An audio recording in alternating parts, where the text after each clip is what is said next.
Mummy आकड सुरू झालाय, काहीतरी झणझणीत बेत झालाच पाहिजे. मग काय बनवायचं बाळा?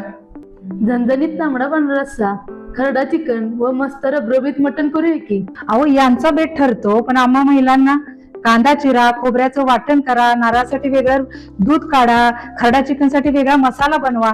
पण आता याचं टेन्शन नाही मैत्रिणींनो, कारण स्वाद मसाल्यामध्ये मिळतोय मस्त असा ओला वाटण मसाला, त्याचबरोबर खरडा चिकन साठी स्पेशल मसाला आणि पांढऱ्यासाठी सुद्धा रेडीमधला मसाला, ना नारळाचं दूध काढण्याची कटकट. म्हणजे पार्टी कोणासोबतही असू दे मैत्रिणींनो, कुटुंबासोबत असू दे किंवा मित्रांच्या सोबत, कारण स्वाद मसाल्याचे मसाले कायम तुमच्या सोबत. वारणा धरण क्षेत्रातून पाण्याचा विसर्ग वाढवला. धरण व्यवस्थापनाचे प्रशासनाला सतर्क राहण्याचे आदेश. वारणा धरणाच्या पाणलोट क्षेत्रात पावसाचा जोर वाढल्याने धरणात होणाऱ्या पाण्याची आवक मोठ्या प्रमाणावर वाढली आहे.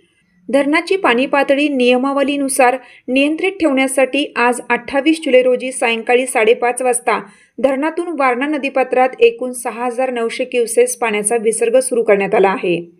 धरण व्यवस्थापनाकडून मिळालेल्या माहितीनुसार दुपारी 3:30 वाजता पाण्याच्या एव्यात वाढ झाल्याचे स्पष्ट झाल्यानंतर हा निर्णय घेण्यात आला. त्यानुसार वक्र दरवाजांद्वारे विसर्ग 3,400 क्युसेसवरून वाढवून तो 5,500 क्युसेस करण्यात आला आहे. विद्युत गृहातून विसर्ग 1,400 क्युसेस विसर्ग पूर्वत सुरू ठेवण्यात आला आहे. असा एकूण नदीपात्रात आता 6,900 क्युसेस वेगाने पाणी सोडलं जात आहे.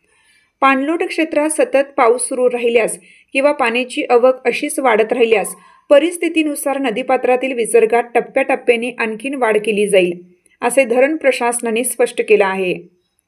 वारणा नदीच्या पाणी पातळीत वाढ होत असल्याने नदीकाठच्या सर्व गावातील नागरिक, शेतकरी आणि पशुपालकांनी सतर्क राहावे, नदीपात्रात उतरणे टाळावे आणि आपल्या जनावरांची व शेतीमालाची सुरक्षित स्थळी व्यवस्था करावी, असा सतर्कतेचा इशारा वारणा धरण व्यवस्थापनाकडून देण्यात आला आहे.